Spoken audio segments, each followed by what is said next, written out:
So, this is a reality that we know is probably, or a good chance of it happening. And that's L. Collins starting off the season on the PUP list, which is the physically unable to perform list, which of course will go ahead and, last 6 weeks of the season. It's the first 6 weeks of the season.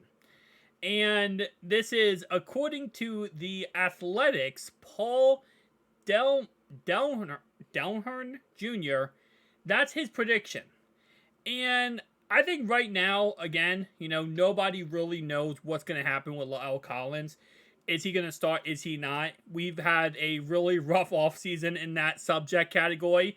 As, starting off the offseason, it was kind of like we were all on the same page, right? Collins would not be back by week 1.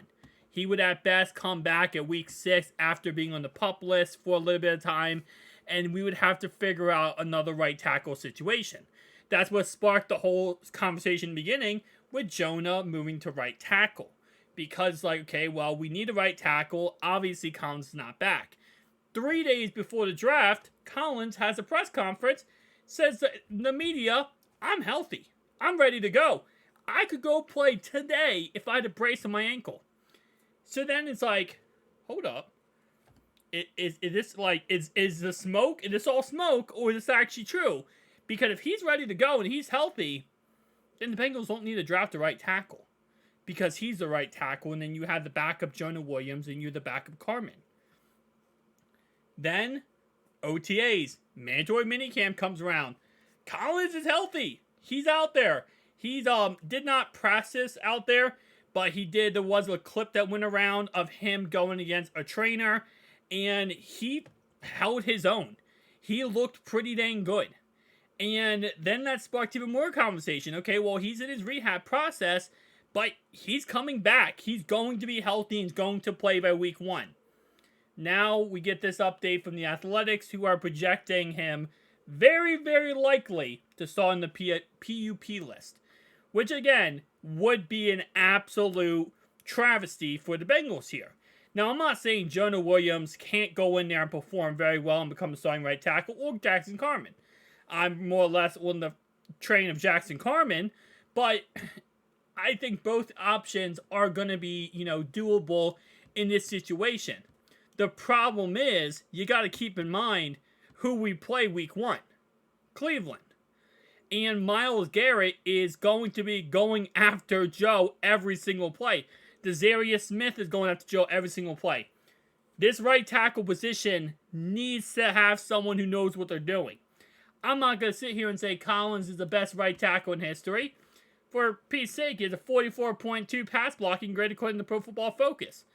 But I feel like I'm more confident with him at right tackle than Jackson Carman or Jonah Williams. Just me personally going against Myles Garrett, I'd rather have my other guy. I'd rather have Collins, right? Then week 2, you go against Baltimore. Another tough matchup, right? Then week 3, Aaron Donald. So you go through this list here. Week 4, I believe that's a Tennessee game. That's not really that crazy, or I'm not really scared about that. Then we have Arizona and then Seattle.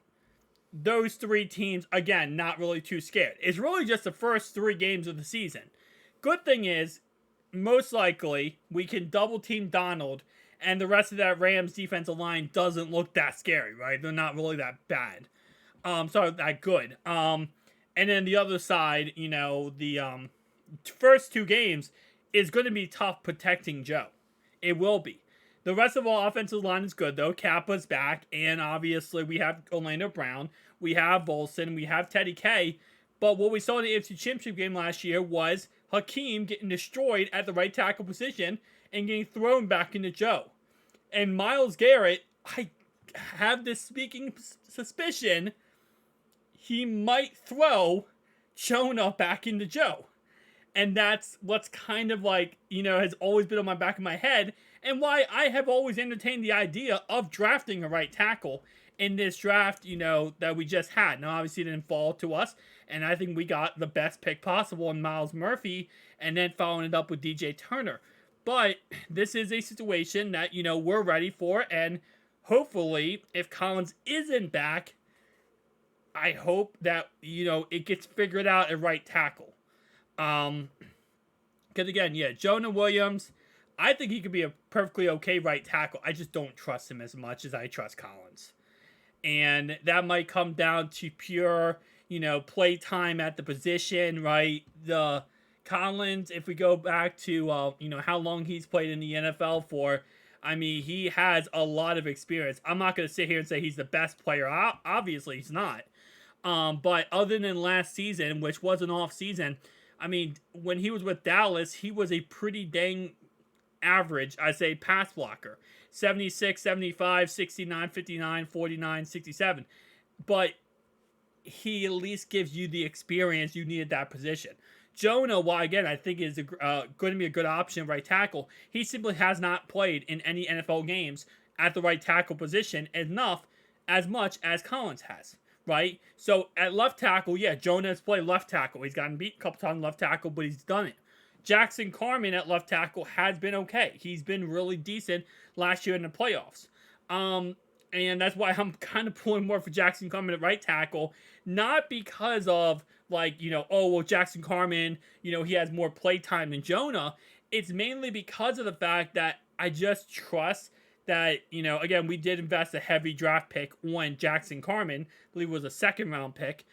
So that gives you some type of, okay, well, let me actually pull him up real fast.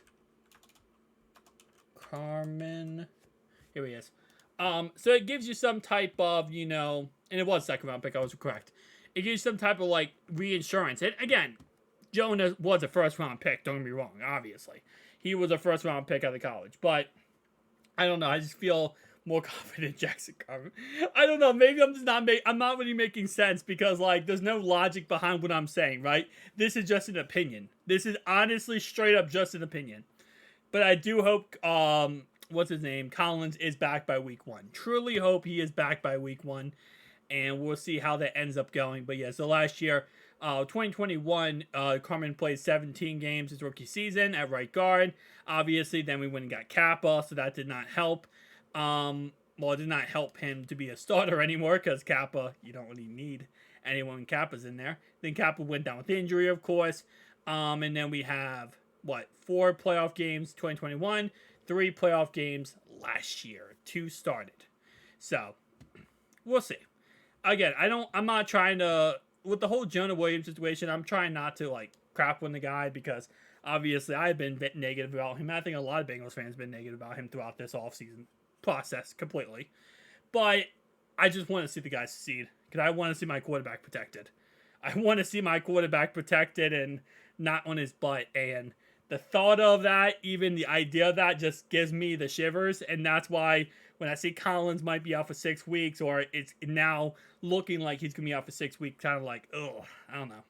Tell me down below your thoughts and opinions. I'll see you guys next one.